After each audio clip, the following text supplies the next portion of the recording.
Bonjour à toi chers spectateurs, et aujourd'hui parlons du film Voir du pays de Delphine et Muriel Coulin.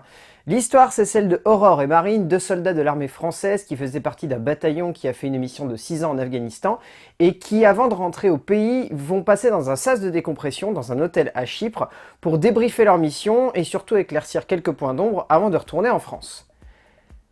Le sas de décompression, c'est quelque chose dont on n'est pas forcément très familier lorsqu'on ne connaît pas l'armée française. En gros, le sas de décompression, c'est un endroit dans lequel on va embarquer tout le groupe de soldats qu'on va rapatrier en France, et c'est une espèce d'endroit où vraiment on veut les faire transférer, parce que quand un soldat est habitué 6 mois au combat, il a une certaine vision du monde, et le retour direct à la réalité, ça peut le perturber. Et donc le sas de décompression est là pour faire office de transition entre la guerre et la paix. Le fait que les deux réalisatrices françaises aient choisi de placer leur sujet au centre de ça permet tout de suite d'avoir, de un impact fort sur le spectateur, mais de deux, d'avoir une vraie réflexion sur l'impact de la guerre sur l'être humain. Parce que, au-delà de simplement nous raconter l'histoire de deux soldats, le film nous raconte avant tout l'histoire d'un régiment qui doit apprendre à revenir à la vie normale après 6 mois de combat intensifs. Et rien que ce sujet-là en soi est vachement intéressant, et la manière avec laquelle les deux metteurs en scène le traitent rend le sujet encore plus intéressant pour un film qui est pas anecdotique, qui a pas mal de petites erreurs, mais qui a un message tellement fort que résultat on en ressort, on est vraiment touché par ce qu'elles ont voulu nous raconter. Le scénario donc c'est signé par les deux réalisatrices, Delphine et Muriel Coulin, adapté donc d'un roman de Delphine Coulin, également auteur du roman Samba. Pour ceux qui ne connaissent pas, un gros succès du cinéma français, voilà. L'avantage du scénario, donc, c'est qu'il se démarque beaucoup du livre. Le livre est beaucoup plus centré sur avant, pendant et après la guerre. Là, on est vraiment sur le après, c'est-à-dire on n'est que sur le sas de décompression. Et c'est ça qui rend le truc vraiment intéressant. On est quasi dans un espèce de huis clos. Par moment, on va sortir de ce huis clos, mais on est quasiment sur un huis clos. Donc on est sur une ambiance extrêmement oppressante, on est vraiment sur un rapport de proximité avec chacun des personnages, on est sur un rapport d'intimité avec certains d'entre eux, comme Marine et Aurore. Donc il y a quelque chose qui est de l'ordre de l'intime et du pervers dès le début dans ce film.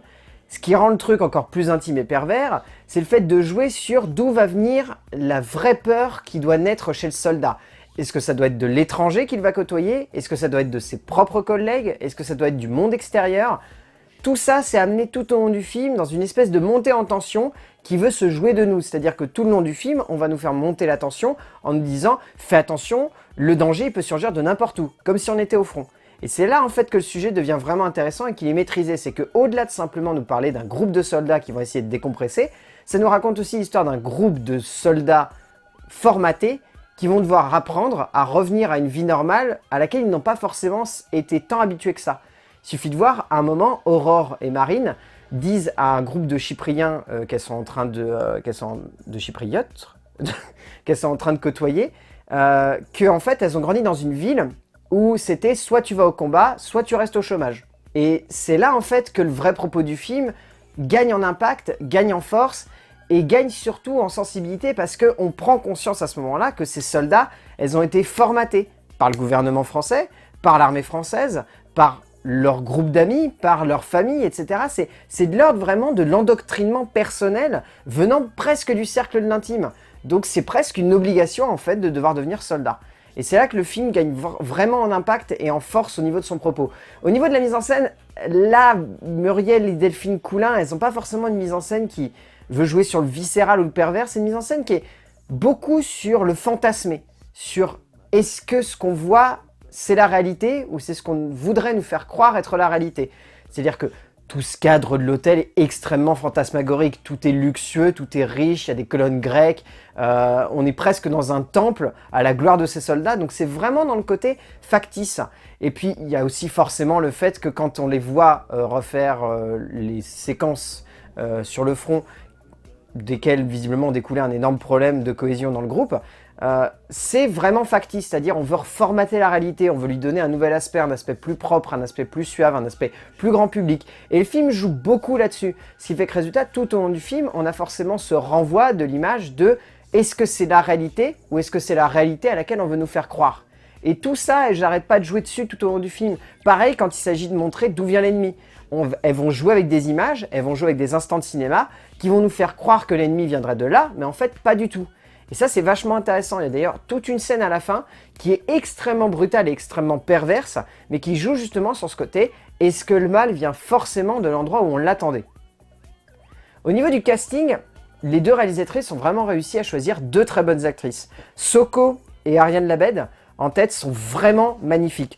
On retient aussi Ginger Roman, Karim Leclou, Andreas Constantinou, et puis 2-3 autres acteurs, Alexis Manenti et Robert Bard, qui sont vraiment très très bons, qui ont des rôles secondaires, mais on retient surtout Soko et Ariane Labed, qui sont vraiment sublimes.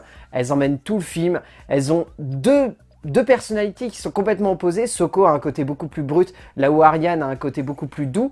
Et les deux se complètent bien, parce qu'il y a ce côté très libre, très électron libre et très perfectionniste. Et on sent que les deux, elles arrivent vraiment à se compléter, elles arrivent vraiment à emmener ça le plus loin possible au niveau du jeu d'actrice.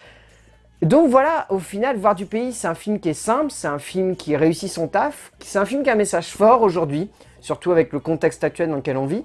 Mais c'est un film qui est assez classique quand même, qui manque pas de petits défauts, qui a 2-3 petits moments de latence, on va dire, cinématographiques qui sont pas forcément bien vus, mais dans l'ensemble, ça reste un film qui est entraînant et qui est emmené par deux actrices vraiment sublimes. Donc voilà, Voir du pays de Delphine et Muriel Coulin. Si vous avez l'occasion de le voir en salle, allez-y, parce que c'est vraiment un film qui est beau, et c'est un film qui a un message fort, et c'est peut-être important de le rappeler vu le contexte actuel en France. A plus!